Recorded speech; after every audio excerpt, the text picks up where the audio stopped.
At 07:42 a.m. on March 15, 1943, over New Guinea's eastern coast, the air pressed thick with humidity. Heat clung to every metal surface of the Bristol Beaufighter as it climbed through broken cloud. Staff Sergeant James Fisher wiped sweat from his brow, squinting against equatorial glare. His hands found the throttle, feeling the twin Hercules engines vibrate through the airframe. The radio crackled. Static. Then the squadron leader's voice cut through. "Fisher, your target's 10 miles ahead. Watch your six." He nodded, pulling back the stick as the engines roared louder. 8 303 Browning machine guns sat ready in the wings, their barrels cool in the morning air. The weapon the Germans called the Brrrt was about to demonstrate its efficiency above the Pacific jungle. Fisher's grip tightened on the controls, the smell of hot oil mixing with tension. Intelligence had reported increased enemy movement along the coastal supply routes. The numbers would tell the story by day's end. Fisher adjusted the throttle as the dark Pacific slipped beneath them on March 15, 1943.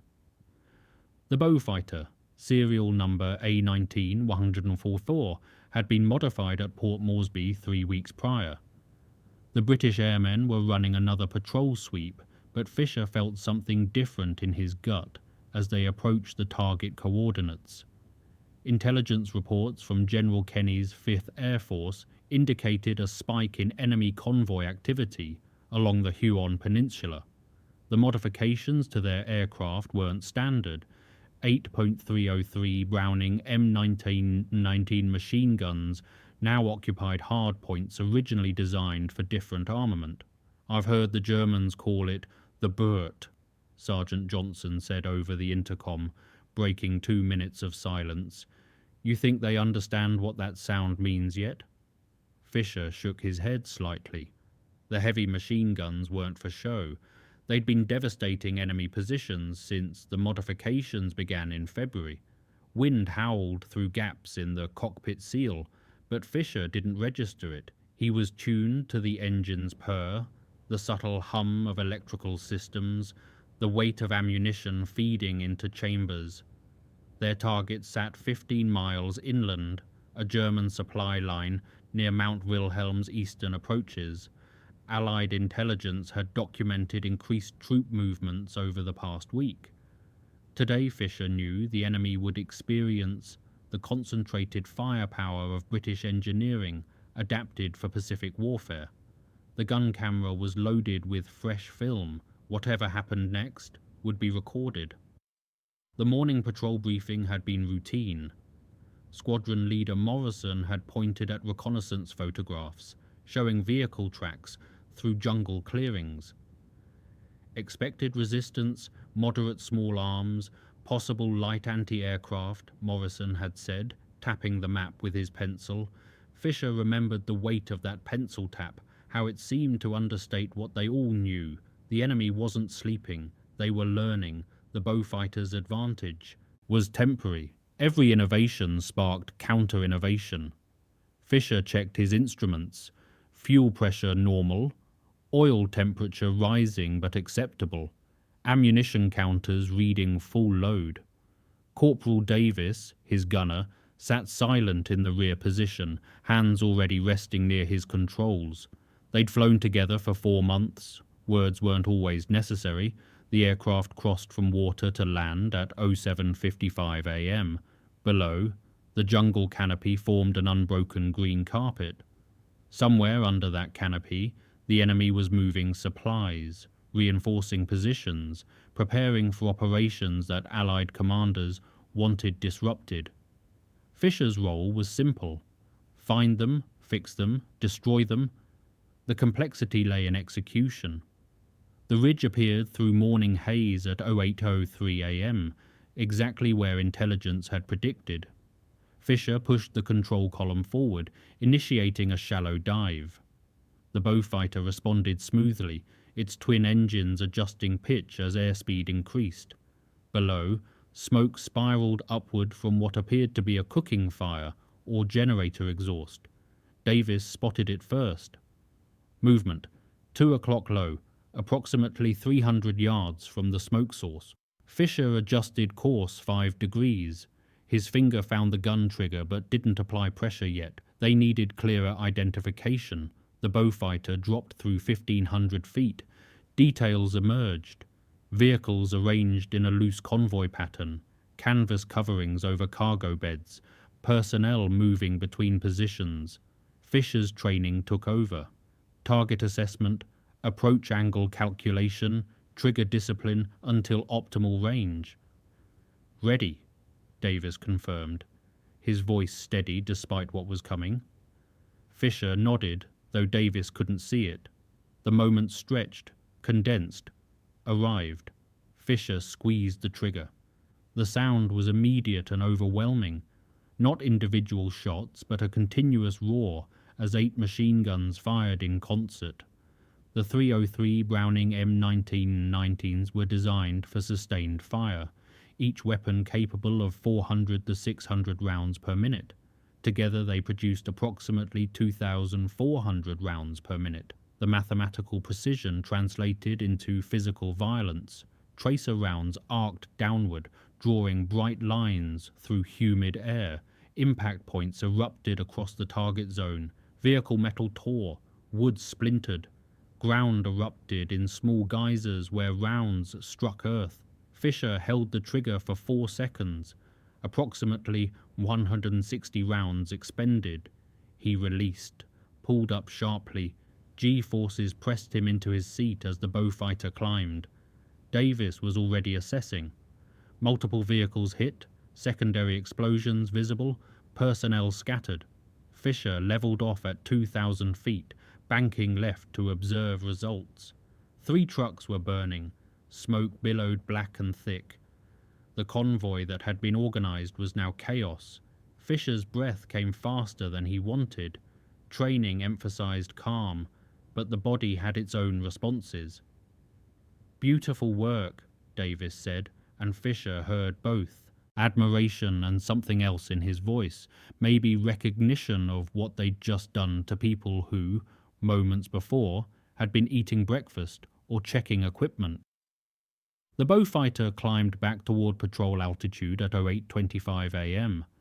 Fisher's hands moved through post-engagement checks automatically, while his mind stayed partially below, replaying what had happened. The mission brief had called it a routine interdiction strike. Language softened reality. Men were dead because Fisher had pulled a trigger. That fact wasn't negotiable. The Germans reportedly called the weapon system the Brrrt because of its distinctive sound signature. Intelligence officers had mentioned this in briefings, citing intercepted communications and prisoner interrogations. Fisher didn't know if the nickname was respect, fear, or dark humor, maybe all 3. What mattered was effectiveness. The Beaufighter's modified armament could deliver overwhelming firepower in seconds.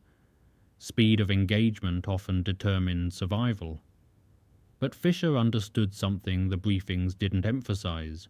Every advantage was temporary. The enemy would adapt. They always did. New tactics would emerge to counter the Brrrt's effectiveness. Anti-aircraft positioning would improve. Convoy dispersal patterns would change. The cycle was endless. Fisher felt the weight of every mission accumulating, not just physical fatigue, but something deeper.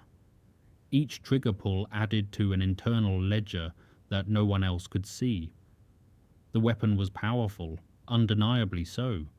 It had given them tactical superiority in specific engagements, but it couldn't erase the cost, material, human, emotional. War kept its own accounts. As they climbed through scattered clouds, Fisher didn't speak. The radio carried routine traffic from other aircraft. Ground control updated weather conditions.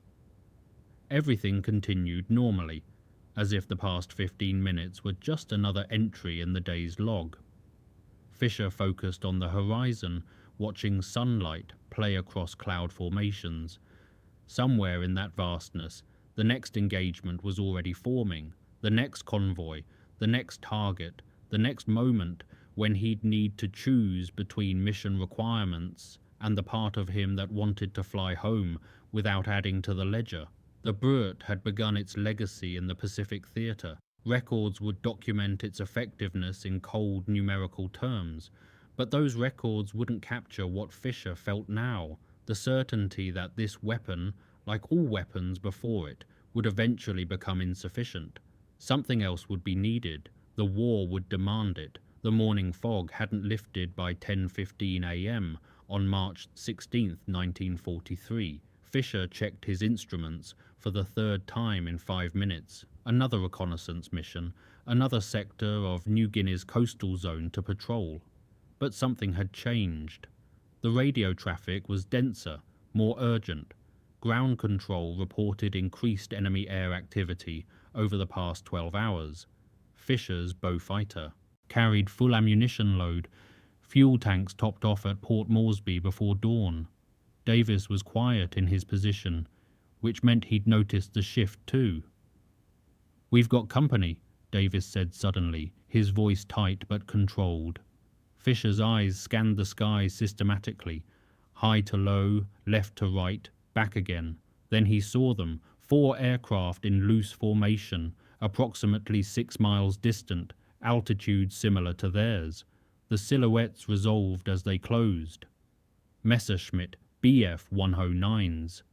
German fighters operating this far into the Pacific theater weren't common, but they weren't unprecedented either. Intelligence had documented their presence since January. Fisher's tactical calculation was immediate. The Beaufighter was designed for ground attack and maritime patrol, not dogfighting. It was heavier, less maneuverable than dedicated fighters. The Brrrt's firepower was devastating against ground targets, but aerial combat required different considerations. "Ground control, this is Fisher. Enemy fighters, 4 count, bearing 090, distance closing." The response came back crackling with static. "Fisher, you are cleared to engage or evade at discretion. No support available, your location." Fisher felt his pulse steady rather than accelerate, a response he'd learned to trust. Fear was normal, panic was fatal. He checked his altitude, 8,500 feet. Cloud cover below offered potential concealment. The enemy fighters hadn't altered course yet, which meant they might not have visual contact. Fisher had perhaps 90 seconds to decide, engage or evade. The original mission, convoy reconnaissance, was now secondary. Survival had become primary. He thought about the Brrrt's rate of fire, about the Beaufighter's durability, about odds and training and luck. Then he made his choice. The first shots came at 10:40 a.m., not from Fisher, but from the lead Messerschmitt. Tracer rounds passed 70 feet ahead of the Beaufighter's nose, a ranging burst, not a serious attempt yet. Fisher pushed the control column forward and left simultaneously, initiating a diving turn. The Beaufighter was heavy, but it was strong.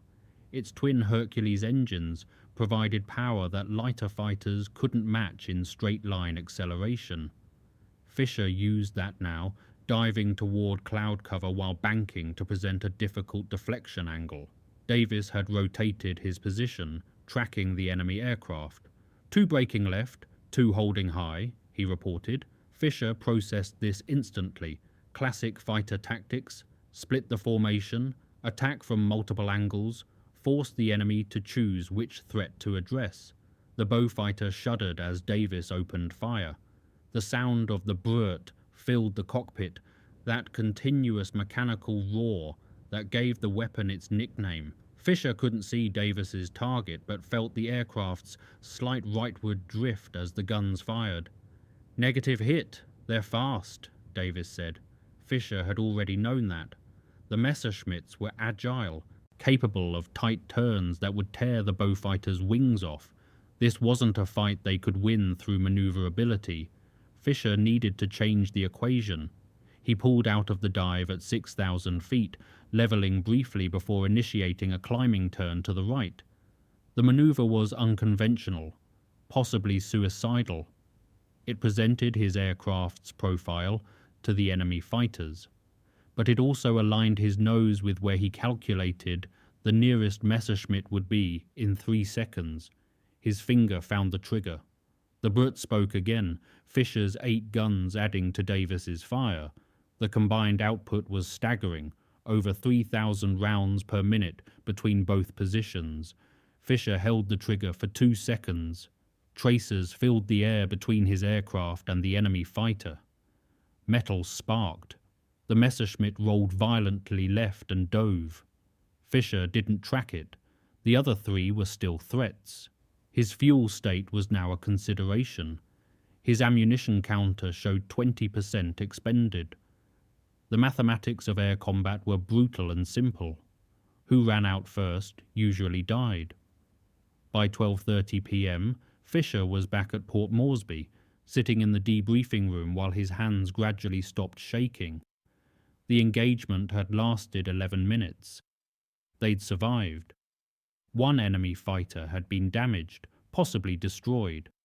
Gun camera footage would confirm. The other 3 had broken off after Fisher's aggressive counter-maneuver. Doctrine said the Beaufighter shouldn't have engaged at all.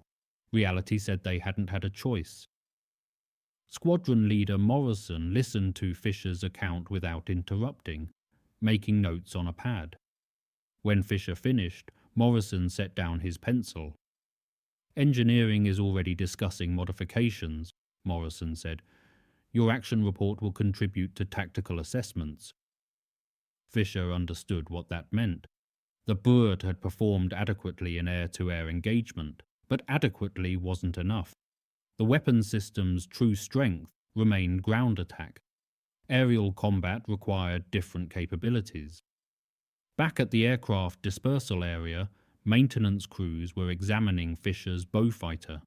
Chief Engineer Watts was tracing his fingers along several new holes in the fuselage, places where enemy rounds had struck but not penetrated critical systems. "You were lucky," Watts said without looking up. Fisher didn't disagree. Luck was a factor no one could control. Later that afternoon, Fisher heard rumours about meetings between British engineering officers and their American counterparts. The Pacific Theatre was forcing innovations that European combat hadn't required. Range, heat tolerance, maintenance in primitive conditions, all these factors shaped what weapons systems could actually accomplish versus what they could theoretically accomplish. The Brrrt was powerful, but it existed within constraints. Ammunition weight limited flight time, barrel heating limited sustained fire, enemy adaptation limited tactical surprise. Fisher thought about these constraints as he cleaned his flight gear, preparing for the next mission that would inevitably come. The war was a constant race between innovation and obsolescence. Today's advantage became tomorrow's baseline, became next week's vulnerability. Engineers in Britain and America were already sketching improvements, testing modifications, calculating performance curves.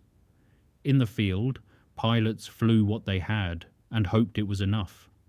The gap between what was needed and what was available defined every engagement. Fisher was acutely aware of that gap now. By 03:00 p.m. on March 16th, Fisher's hands had finally steadied. The briefing was complete. The gun camera footage had been sent for analysis, but the cost of the day's success sat in the room like unwelcome weight. Sergeant McAllister hadn't returned. His Beaufighter had been seen going down approximately 40 miles northwest of Port Moresby. Search aircraft had been dispatched but found no wreckage, no parachute, no signal. McAllister was listed as missing. The terminology was bureaucratic necessity. Everyone understood what missing usually meant. Fisher had flown with McAllister for 6 months. They'd shared the same transport from Britain to Australia, endured the same acclimatization training, complained about the same inadequate rations. Now McAllister's bunk would be emptied, his personal effects packed and sent home, his name added to the squadron casualty list. The Brrrt had done its job during the engagement. Fisher's aircraft had survived. McAllister's hadn't.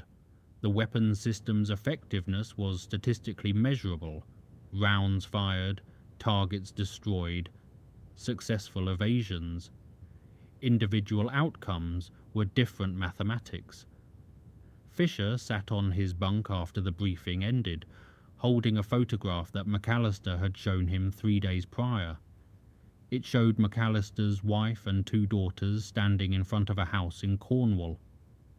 The photograph was ordinary, just a family portrait, slightly out of focus, creased from being carried in a pocket, but it represented the entire universe to someone who was now probably dead. Fisher didn't cry. Crying felt inadequate to what he was feeling. Instead, he sat quietly, holding the photograph, thinking about the randomness that determined who flew home and who didn't. Training helped. Experience helped. Skill helped. But luck remained the variable that no one controlled. The Brrrt had given them an advantage, but advantages didn't guarantee survival. Tomorrow there would be another mission. More briefings, more target coordinates, more moments when survival depended on 100 factors aligning correctly. McAllister's absence would be noted, mourned briefly, then absorbed into the squadron's continuing operations. The war didn't pause for individual grief. It consumed people and moved forward, indifferent to the cost. The squadron briefing room at 5:00 p.m. held 23 pilots and aircrew. 24 chairs had been arranged. McAllister's seat remained empty, moved to the room's corner earlier that afternoon. Morrison stood at the front beside a map showing the day's operations. Red marks indicated enemy positions. Blue marks showed Allied aircraft tracks. One blue line terminated in a question mark 40 miles northwest. Morrison's briefing was factual, stripped of emotional content. Today's operations resulted in confirmed destruction of 2 enemy convoys, damage to enemy air assets, and continuation of interdiction objectives along coastal supply routes. He paused. We lost 1 aircraft. Search operations continue. The room was silent. Morrison continued with the next day's assignments. Fisher would fly again at 6:30 a.m. The target was another convoy, different sector, similar tactics. The Brrrt would be employed again. The routine would continue. After Morrison dismissed them, Fisher remained seated while others filed out. He was thinking about patterns, about how the squadron had lost an average of 1 aircraft every 11 days since arriving in New Guinea. The number was better than some units, worse than others. It was sustainable in the sense that replacement aircraft and crew continued arriving. It was unsustainable in the sense that every individual loss was absolute. The Brrrt had proven itself effective. Intelligence reports would document its success rate, its impact on enemy operations, its contribution to broader strategic objectives. Those reports would be accurate, they would also be incomplete. They wouldn't capture what Fisher felt now, the certainty that weapons alone didn't determine outcomes. Men operated weapons. Men absorbed the cost of using them. The effectiveness of any system depended ultimately on human endurance, physical, mental, emotional. Fisher stood, straightened his uniform, and walked to the mess hall. He ate mechanically, tasting nothing. Around him, other aircrew talked, laughed, played cards. Life continued because it had to. Tomorrow would bring another mission, another opportunity to employ the Brrrt, another test of whether luck would hold. The war didn't offer alternative options. The morning of March 18, 1943, began like the previous 47 mornings since Fisher had arrived in New Guinea. Wake at 5:50, brief at 5:45, airborne by 06:30. But at 07 a.m., over the Huon Gulf, Fisher felt something change in the Beaufighter's left engine. Not a sound exactly, more an absence of sound. a subtle shift in vibration patterns that every pilot learned to recognize. Left engine temperature rising, Davis reported from his position, confirming what Fisher's instruments were showing. Oil pressure was dropping simultaneously. Fisher's training took over.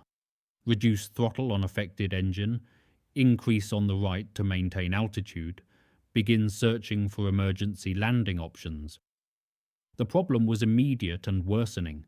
Below them, jungle, mountains, and 40 miles of hostile territory to the nearest Allied base.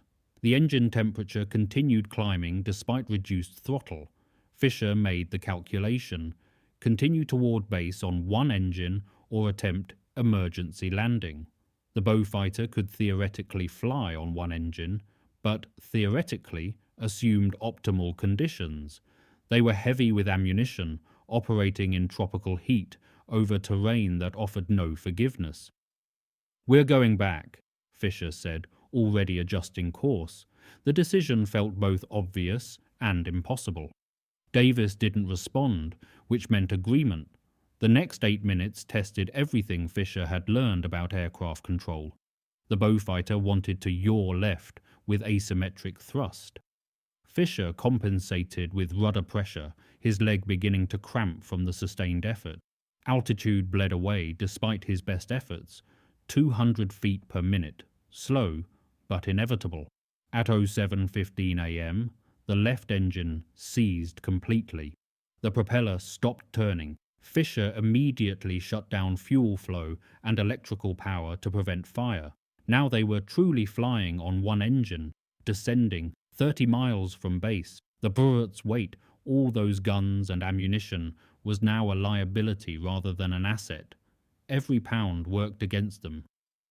Fisher focused on one thing: maintaining airspeed. Too slow and they'd stall. Too fast and he'd lose control authority. The margin between survival and death was measured in knots. At 07:30 a.m., Fisher realized they wouldn't reach Port Moresby. The mathematics were merciless. Current altitude, 3,200 feet. Distance to base, 18 miles. Descent rate, 250 feet per minute. They would hit ground approximately 3 miles short. His options had simplified to one: controlled crash in the least hostile terrain available.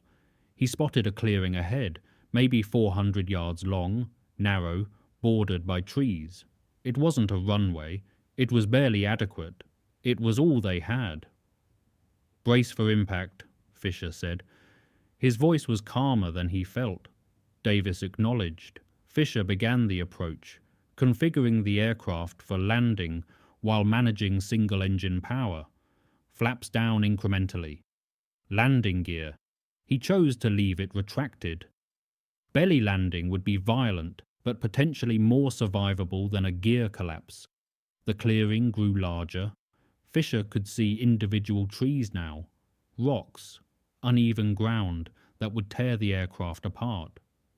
He reduced power on the remaining engine, trading thrust for descent angle control.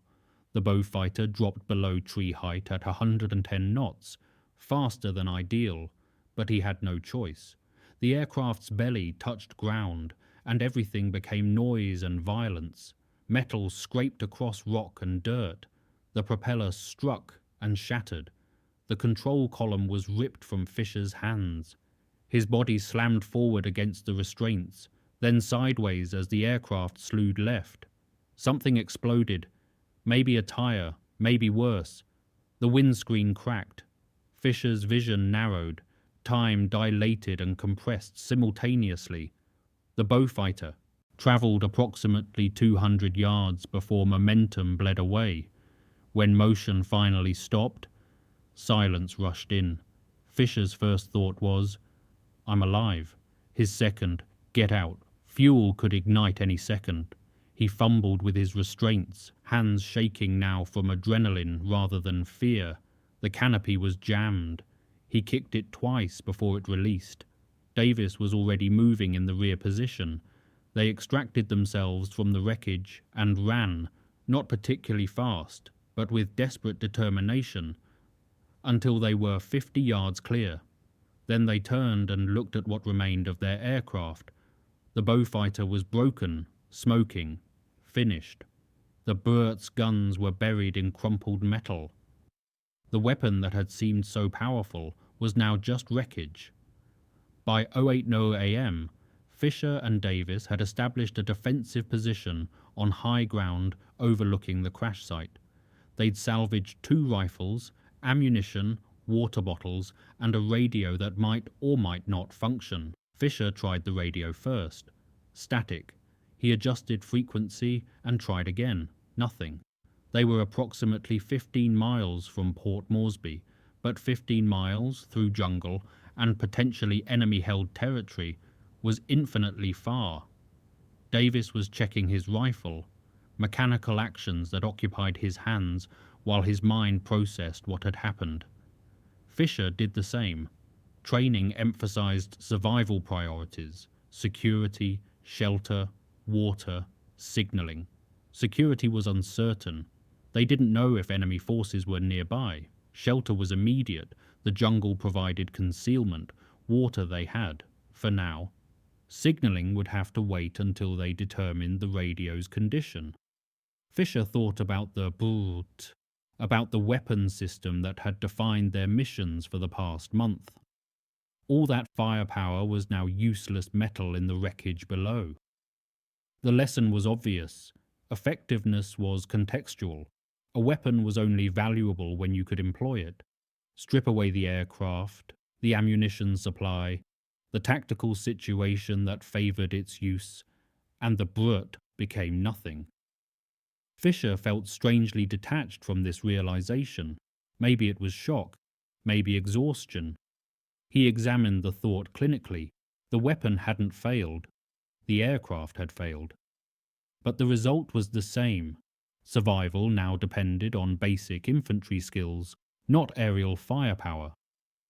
Davis spoke for the first time since the crash. "Search aircraft will come." Fisher nodded. That was true, assuming their last position had been recorded, assuming weather permitted search operations, assuming they could signal effectively when aircraft appeared. Survival depended on multiple assumptions aligning. "We'll move at dusk," Fisher said. "Head east, stay parallel to the coast." Davis nodded. They had perhaps 10 hours of daylight to prepare, to rest, to process what had happened. The Brrrt had served its purpose in the missions they'd flown. It had given them tactical advantage.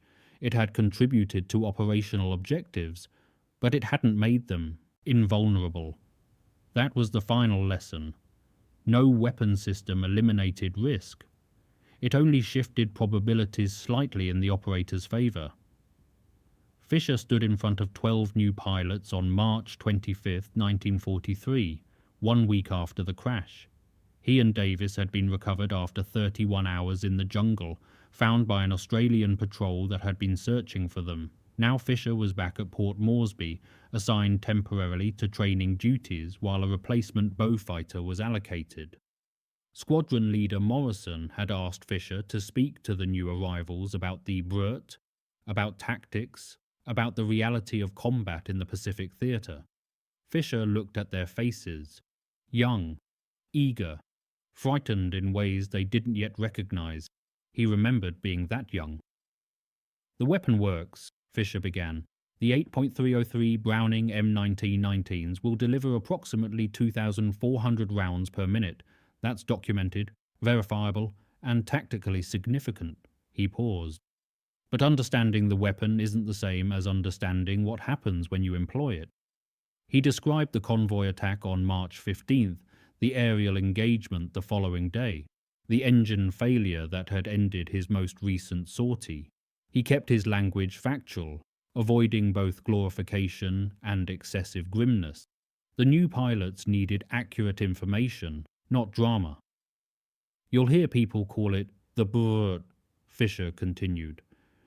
"That nickname reflects what it sounds like. What it doesn't reflect is everything else: the maintenance required, the ammunition weight penalties, the tactical decisions you'll make while employing it." He saw recognition in some faces, confusion in others. That was normal. "The weapon will continue serving in this theatre," Fisher said. "Intelligence reports indicate its effectiveness against enemy logistics and morale. Your job is to employ it effectively while recognizing its limitations." Morrison thanked Fisher when the briefing concluded. The new pilots filed out, talking among themselves, processing what they'd heard. Fisher remained, looking at the map on the briefing room wall.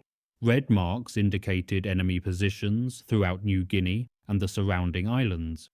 Blue marks showed Allied bases, unit positions, supply routes. The war was larger than any individual weapon, larger than any tactical innovation. The Brrrt had made its mark. Records would document its contribution to the Pacific campaign. But Fisher understood now that weapons were tools, nothing more. Their effectiveness depended entirely on the men who employed them. On March 27, 1943, Fisher received his new aircraft assignment. Another Beaufighter, serial number A19156, freshly modified with the same 8-gun configuration. He walked the perimeter inspection slowly, noting where panels had been reinforced, where maintenance crews had addressed recurring issues. The aircraft smelled of paint and oil and possibility. Fisher climbed into the cockpit and sat quietly, hands resting on controls that were familiar and foreign simultaneously.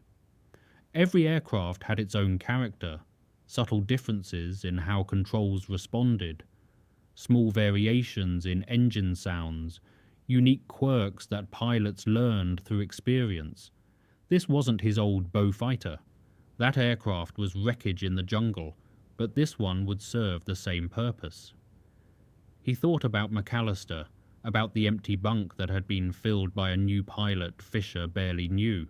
He thought about the convoy they'd destroyed, the enemy fighters they'd engaged, the crash that had nearly killed him. All of it was connected, cause and effect, decision and consequence, action and result. The Brrrt had proven itself in the Pacific theatre. Intelligence assessments confirmed its tactical value.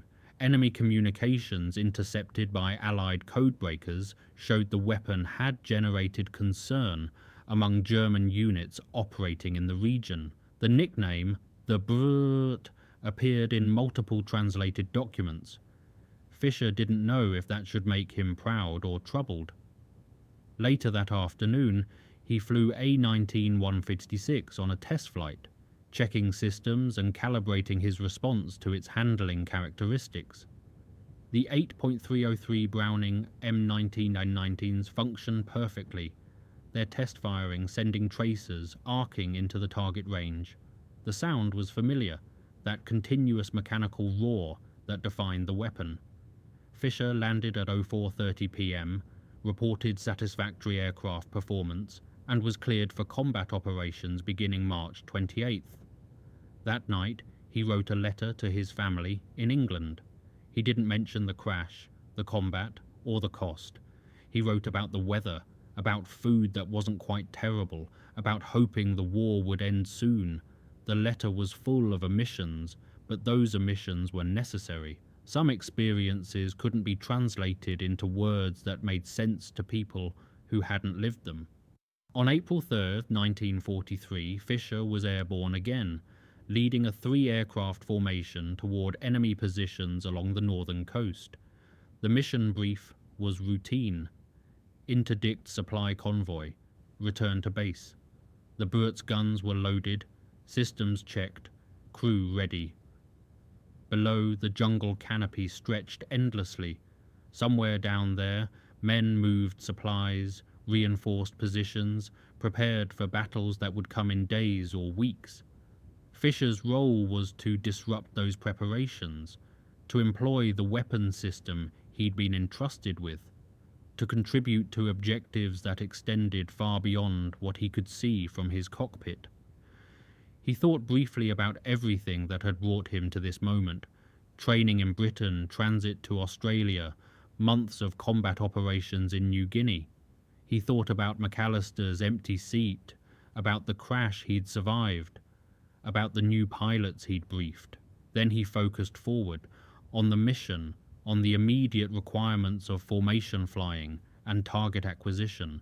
The Brrrt would fire again today, its distinctive sound marking another engagement in a war that seemed to have no end. Records would document the results: sorties flown, targets destroyed, ammunition expended. Statisticians would analyze the numbers, looking for patterns and efficiencies.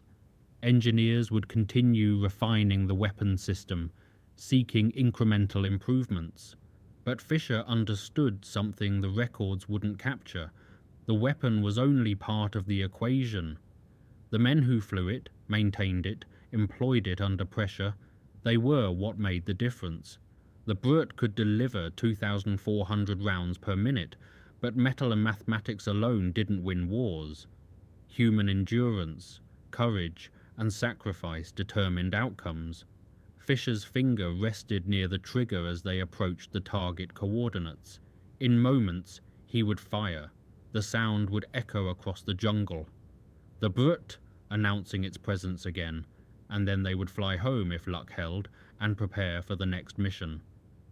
The war continued, indifferent to individual experience, but within that vast indifference, small moments of human choice and consequence accumulated. Fisher's choices would be recorded in mission reports and squadron logs. The deeper truth, what it felt like to make those choices, would remain his alone. The world would remember the weapon, Fisher would remember the cost.